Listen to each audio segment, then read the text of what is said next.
मैं इनवाइट करूंगी मेरी कुलीग शिखा को। साथ ही साथ मंच पर मैं आमंत्रित करूंगी doctor Vipin Joshi, founder and director Krishna coming Garbh Sanskar. Doctor Saurabh Garg managing director हैं POCT group, please come on the stage sir.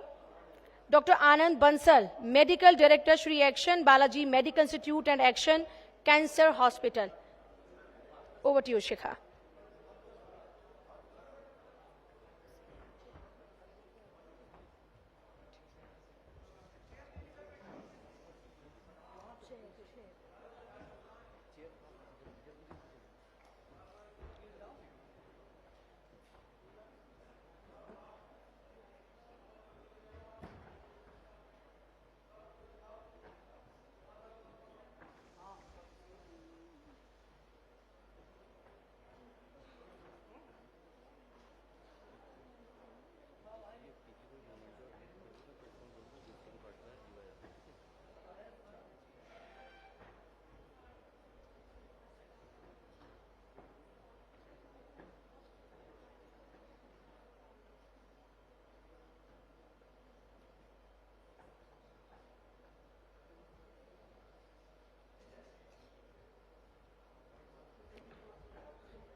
और देखिए आगे भी बड़ी सकारात्मक चर्चा रहने वाली है और मुझे लगता है कि जब से हमारे कार्यक्रम शुरू हुआ तब से लेकर अभी तक काफी सारी सकारात्मक चर्चा रही। चाहे हम देश के भविष्य की बात करते हैं, तमाम मंत्री जो हमारे साथ यहाँ पर जुड़े उन्होंने जिस तरीके से जिक्र किया कि देश के प्रधानमंत्री जो नरेंद्र मोदी हैं उनका एक ही मकसद है। देखिए प्रकृति का नियम है, बघेल जी ने जो बड़ी खास बात कही वो है कि प्रकृति का नियम है कि दुनिया में आए हैं तो एक दिन जरूर जाएंगे, लेकिन प्रधानमंत्री मोदी ने यह ठाना कि स्वास्थ्य की कमी के कारण किसी की भी मृत्यु नहीं होगी। और मुझे लगता है कि देश के मुखिया का यही आश्वासन हर देश के नागरिक के लिए बड़ा इंपॉर्टेंट होता है। तो चलिए सेशन की ओर आगे बढ़ रहे हैं। ओवर टू यू शिखा।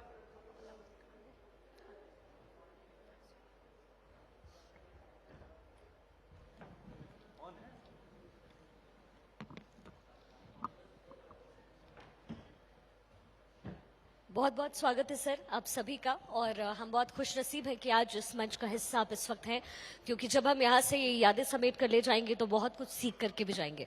इसलिए हृदय से बहुत बहुत स्वागत आप सभी का इस इनिशिएटिव में।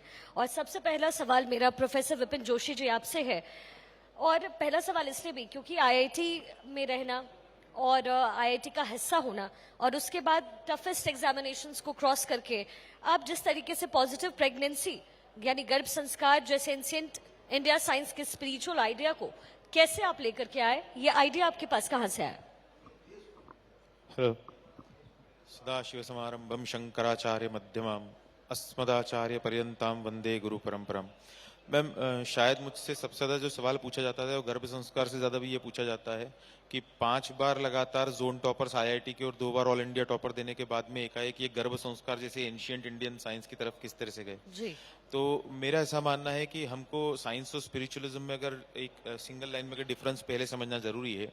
साइंस आपको व्हीकल्स का इन्वेंशन करा सकता है, साइंस आपको आंखों की ज्योति बढ़ाने के लिए आपको लेंसेस इन्वेंट कर सकता है, लेकिन साइंस आपको ये नहीं बता सकता कि उस गाड़ी से जाना किधर है। ये आपको अध्यात्म बताता है, जीवन की दिशा अध्यात्म बताता है। आंखें की रोशनी साइंस बढ़ा सकता है, लेकिन आंखों ने देखना क्या, आपको बोलना क्या, ये आपको अध्यात्म बताता है। तो साइंस और स्पिरिचुअलिज्म मुझे ऐसा लगता है कि साइंस का जब आप when you reach to the apex of the science it culminates into spiritualism.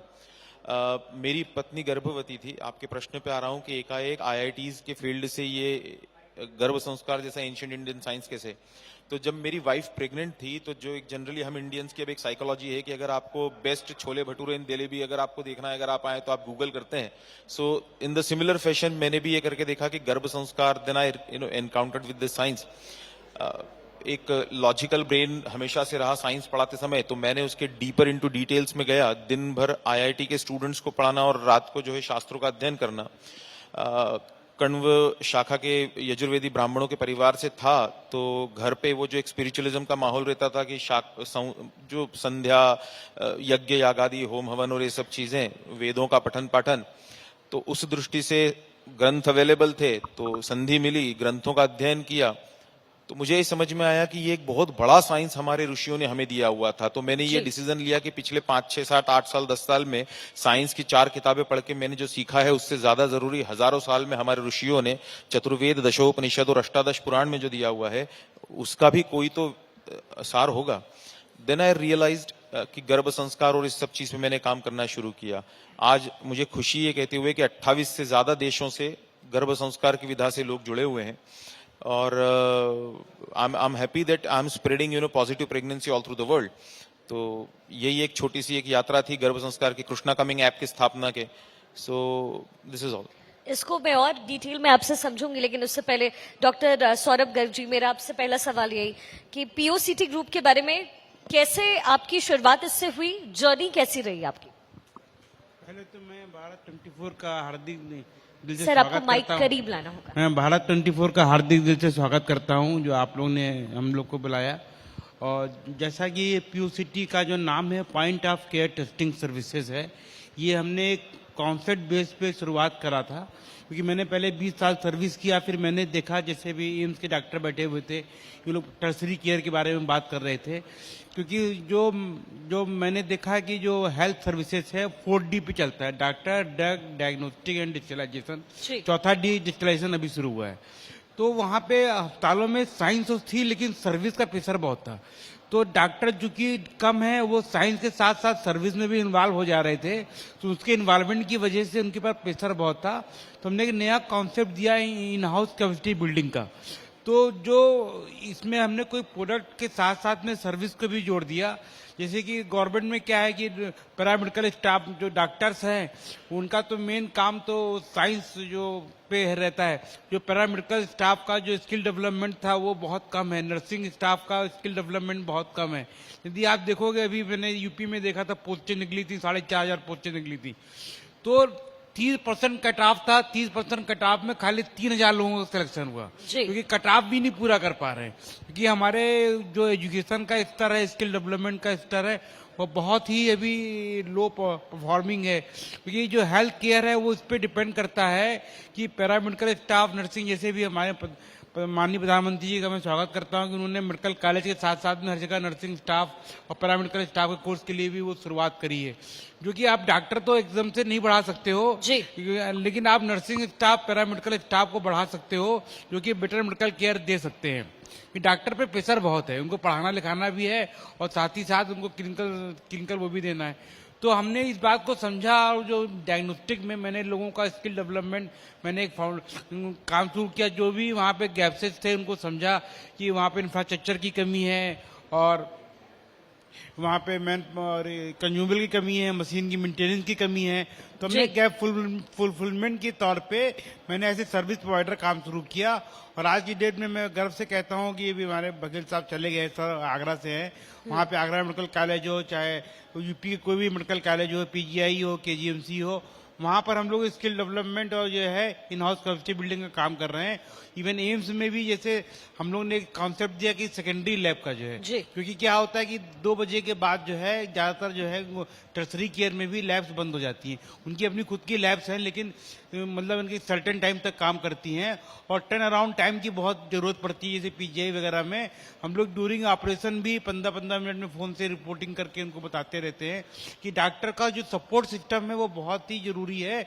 आज की डेट में अगर आप देखो तो जब से मेडिको लीगल आ गया है, मेडिको लीगल आने के बाद से क्या हुआ है, डॉक्टर जो है जब पेशेंट आता है उसके बाद जब तक उसकी डायग्नोस्टिक नहीं आ जाती है तब तक वो बाईं ओर डायग्नोस्टिक की रिपोर्ट लिखता है, फिर बीच में दवा लिखता है कि 100 में 99 पेशेंटों को ठीक कर देगा।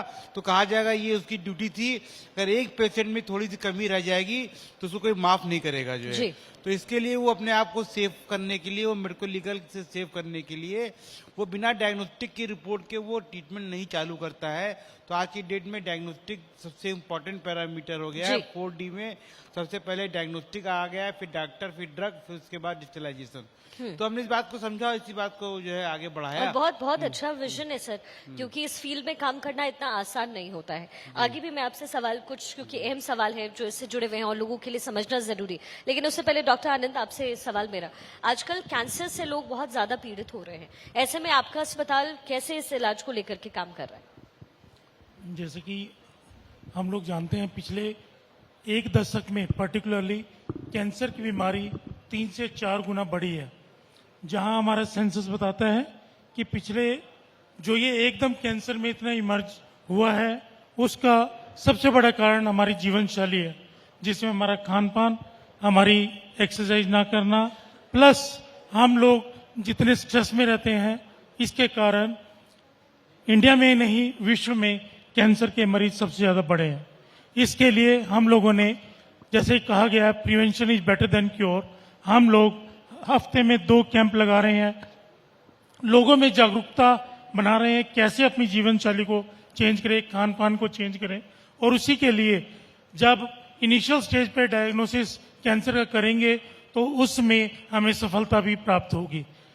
हमारे डेटा यही बताते हैं कि अगर हम इनिशियल स्टेज पर कैंसर को पकड़ लेंगे तो खाली ट्रीटमेंट ही नहीं, उस पेशेंट का क्योर भी होगा और उसका सर्वाइवल रेट भी बढ़ता है। सर, कैंसर का नाम सुनते ही लोगों के अंदर जाहिर तौर पर डर होता है, और जो कि लोगों के रूटीन में इतना ज्यादा बदलाव है कि ये बीमारी बहुत ज्यादा लोगों को पीड़ित कर रही है। लेकिन आप कितना इजीली इसको ट्रीट कर रहे हैं, और क्या अगर मैं रेट पूछूं कि क्या रेट है इसके आपके अपने हॉस्पिटल के डेवलपमेंट का, और लेकर और इसके साथ ही कितने सही तरीके से ये कारगर रहा है आपका अस्पताल इसके इलाज के लिए, तो आप क्या कहेंगे?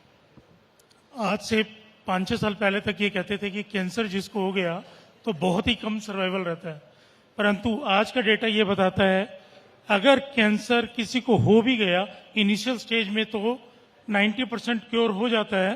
कुछ ही कैंसर हैं जिसमें कि हमें लेट मालूम पड़ता है और उसका प्रोग्नोसिस अच्छा नहीं होता, परंतु कैंसर अब एक ऐसी बीमारी है, खासकर इम्यूनोथेरेपी आने के बाद more than 50% patient more than 10 years survival रहता है उनका।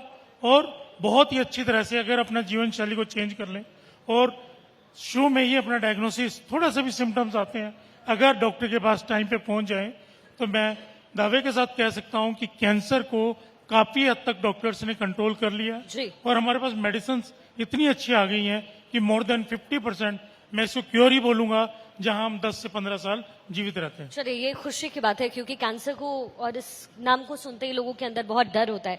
विपिन जी, अब अगला सवाल आपसे, ये आपका सफर कैसा रहा अध्यात्म से लेकर आईआईटी से इनफैक्ट लेकर अध्यात्म तक आप पहुंचे, लेकिन लोगों की जाहिर तौर पर मेरे मन में भी सवाल यही था, सवाल पूछते हुए आपसे कि गर्भ संस्कार होता क्या है? मैम, बड़ी एक विसंगति और हमारे भारत की एक, जिसे मैं कहूँगा दुर्दैव है कि हजारों साल की हमारी ऋषि प्रदत्त इस महान वैज्ञानिक विधा को हम लोग खुद ही विस्मृत कर चुके हैं।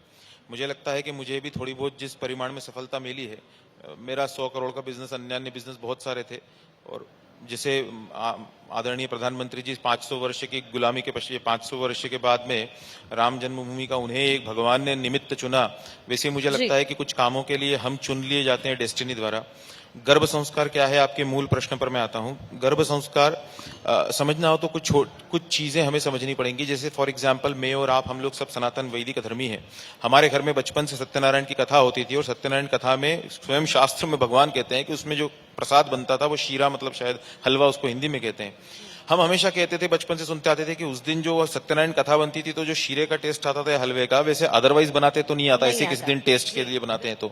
तो इसका कारण क्या है? तो हिंदू धर्म अकेला ऐसा धर्म है जो ये कहता है कि आपके कार्य करने का प्रयोजन क्या है वो डिसाइड कर देता है कि उसका परिणाम कैसा होगा। अगर कार्य का प्रयोजन सिर्फ टेस्ट के लिए हलवा बनाना है तो उसको जो परिणाम होगा वो वैसा नहीं होगा। लेकिन अगर कार्य का प्रयोजन भगवान के लिए नैवेद्य बनाना है तो उसका जो निमित्त, उसका जो एंड पॉइंट होगा वो भी श्रेष्ठ होगा।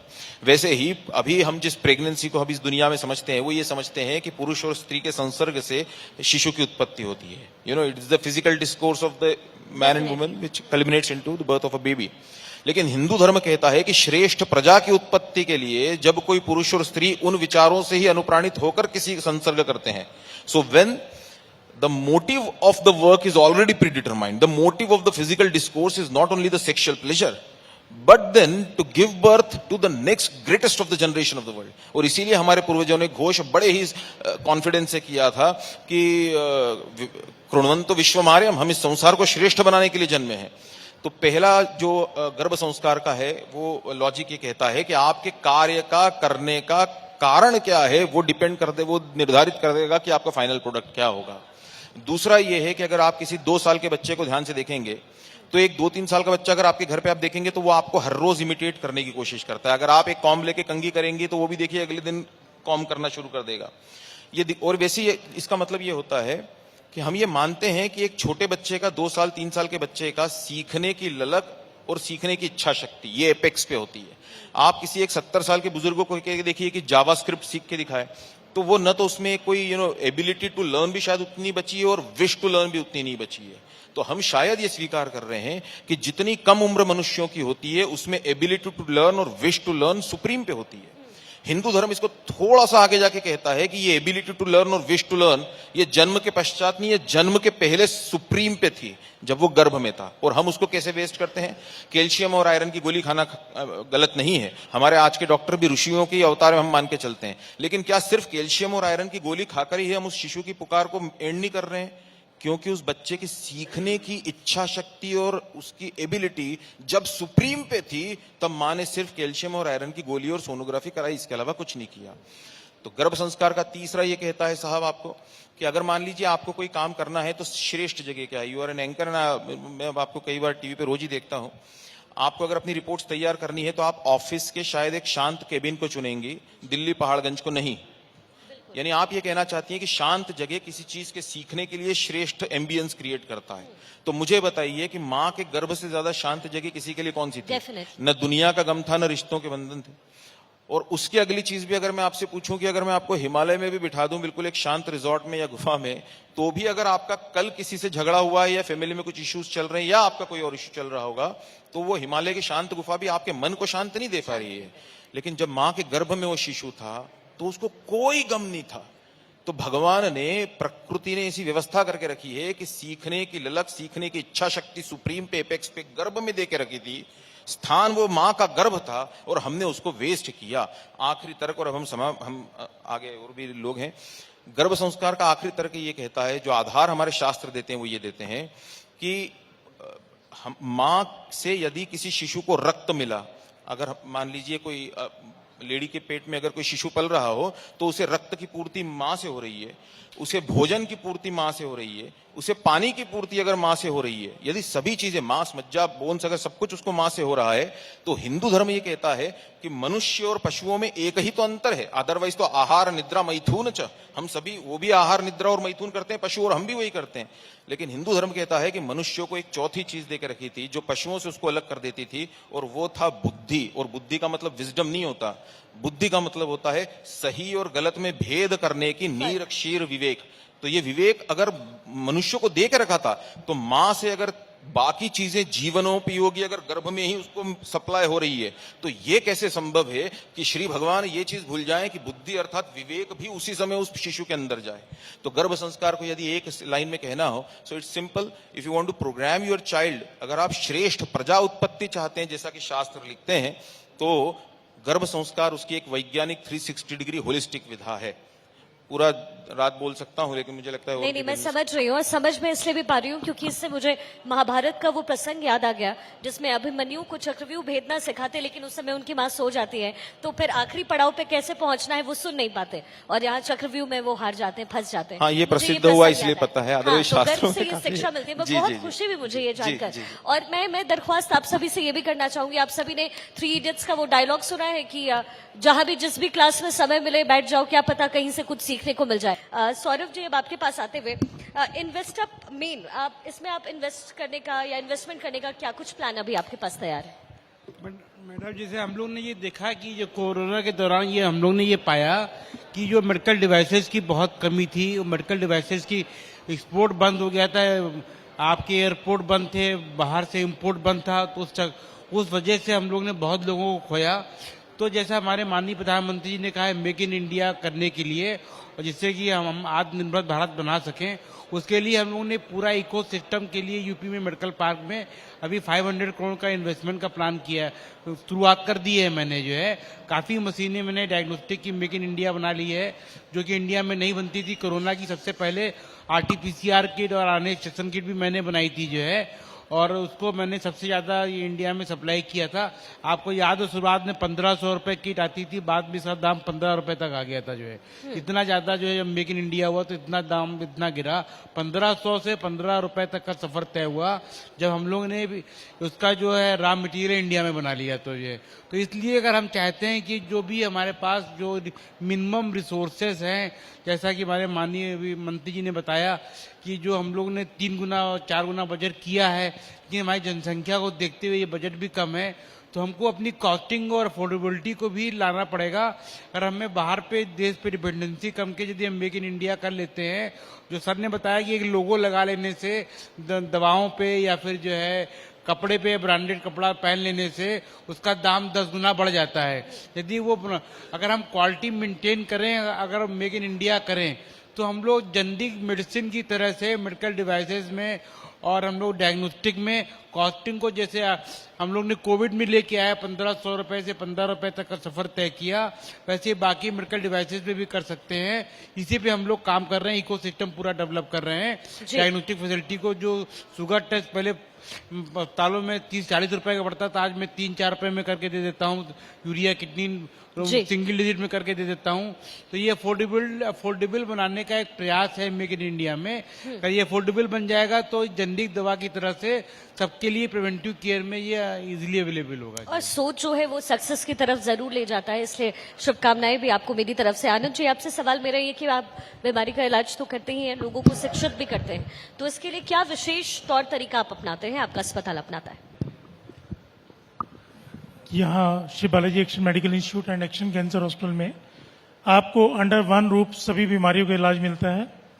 हमारा हॉस्पिटल कोविड के टाइम पे ये लगा कि दिल्ली जैसे शहर में जहां हम कहते थे कि हमारे पास सारी सुविधाएं हैं, हमने कोविड के दौरान पेशेंट्स को गाड़ी में मरते हुए देखा है। जहां दिल्ली में कहीं भी किसी भी हॉस्पिटल में बेड नहीं मिला और पेशेंट की सैचुरेशन डाउन होती जा रही है, और उससे पेशेंट जब अपनी आखिरी सांसें ले रहा होता है, उस चीज को ध्यान में रखते हुए हमारी मैनेजमेंट ने डिसीजन लिया कि हम अपने जहां नए नए हॉस्पिटल खुल रहे हैं, हम अपने हॉस्पिटल को भी बढ़ाते हैं।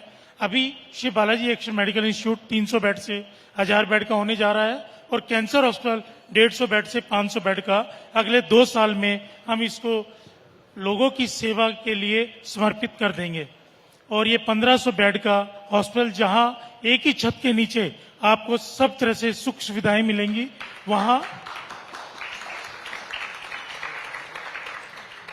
और जहां अपने माननीय प्रधानमंत्री जी की आयुष्मान योजना है, जो कि दिल्ली में लागू नहीं है, दिल्ली वासियों के लिए लागू नहीं है, पर हमारा हॉस्पिटल ऐसा है कि हमने बालाजी मल्टी स्पेशलिटी हॉस्पिटल और कैंसर हॉस्पिटल में दोनों में आयुष्मान फैसिलिटीज सभी मरीजों के लिए दी हैं, और आसपास के राज्य से काफी लोग इस सुविधा का फायदा उठा रहे हैं। जहां लेटेस्ट से लेटेस्ट मशीन है, सब एक्सपर्ट डॉक्टर्स हैं, और वो आयुष्मान सेवा का फायदा उठा रहे हैं। इसके साथ साथ दिल्ली आरोग्य कोष योजना प्लस ईडब्ल्यूएस स्कीम तो ऑलरेडी चल ही रही है। विपिन जी, एक आखिरी सवाल आपसे मेरा इसलिए भी क्योंकि गर्भ संस्कार जैसी जो बातें हैं, मुझे अब लगता है कि लोग आध्यात्म की टुवर्ड्स बहुत ज्यादा झुकाव अब उनका होने लगा है, पहले इतना ज्यादा नहीं था। मैंने भी देखा, मेरे भी दोस्त हैं, they are also from IITs, IIM, but they are towards अध्यात्म also, they do meditation and everything. ऐसे में आयुष मंत्रालय से आपकी कोई अपेक्षा, क्योंकि जरूरी सिर्फ ये नहीं है कि आप काम करें, जरूरी ये है कि सरकार की तरफ से भी रुझान लोगों तक पहुंचाया जाए। मुझे लगता है कि किसी भी शासन तंत्र का, चाणक्य नीति में लिखा हुआ है कि शासन तंत्र का कार्य ये नहीं है कि वो अच्छा कार्य करे। शासन तंत्र का कार्य ये है कि जो अच्छा कार्य कर रहे हैं उनके साथ वो खड़ा रहे, उनको उतना ही समर्थन दे। ये विधा कोई मेरी नहीं है, आज मेरी आवाज है, कल ये थम जाएगी, आज जीवन कल नहीं रहेगा। मैं सिर्फ ये चाहता था ये सब स्टार्ट करते समय कि ये सब जो करते समय कि अभी हमारे सबके मन उबल रहे हैं। मतलब जो मैंने ये देखा है कि अभी जितनी भी जिस समस्या से शायद ये समाज सबसे ज्यादा भी जूझ रहा है, वो ये कि हमारे पास शायद पैसा है, समय सब कुछ है, लेकिन हम लोगों के मन काफी बहुत जल्दी उद्विग्न हो जाते हैं। तो ये अगर उबलते हुए पानी में आपकी सोने की अंगूठी भी पड़ी हो तो आप पूरी दुनिया ढूंढ लेंगे, आपको नहीं मिल सकती। वो तभी मिलेगी जब नीचे से गैस बंद होगा। तो आपने जो प्रश्न पूछा, तो गर्भ संस्कार वास्तव में ये माँ पर और सब पे उसी विधा से कार्य करता है। लेकिन आपने जो प्रश्न पूछा कि आयुष मंत्रालय से कोई अपेक्षा, तो मुझे लगता है कि मेरी अपेक्षा वही है जो आयुष मंत्रालय के स्वयं की भी स्वयं से होना चाहिए। कि मेरे ये सोचता था कि 10 साल बाद अगर मैं पीछे मुड़ के देखूं तो मेरे हाथ में सिर्फ ये, भगवान के सामने अगर जाऊं तो ये ना हो कि 5 IIT के लगातार जोन टॉपर और 2 ऑल इंडिया टॉपर और ये इतने सारे पुरस्कार। मेरे साथ में ये होना चाहिए कि मैं जिंदगी में पीछे मुड़ के देखूं तो मुझे लगना चाहिए कि मैंने I have change the lives for better. तो भारत की उस प्राचीन पुनर्विधा को अत्यंत वैज्ञानिक स्क्रॉडिंजर इक्वेशन और ये सारी चीजों के साथ में मेरी जिंदगी बीती है, लैप्लास थ्योरम और न्यूटन्स और आइंस्टीन, इन लोगों की सब चीजें करते पढ़ाते हुए।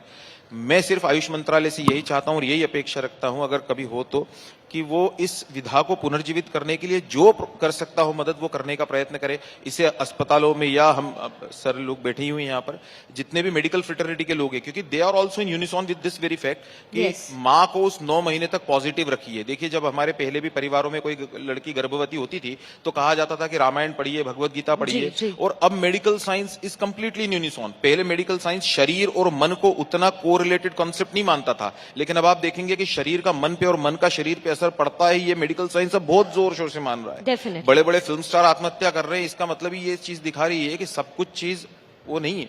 सो what I want to suggest कि आयुष मंत्रालय से जो मेरी अपेक्षा है वो ये है कि भारत की श्रेष्ठ प्रजा उत्पत्ति हो, आगे की जनरेशन बेस्ट निकले, इसके लिए गर्भ संस्कार विधा को जिस तरीके से, जिस कैपेसिटी में हो जी। सके उसके दिया जाए।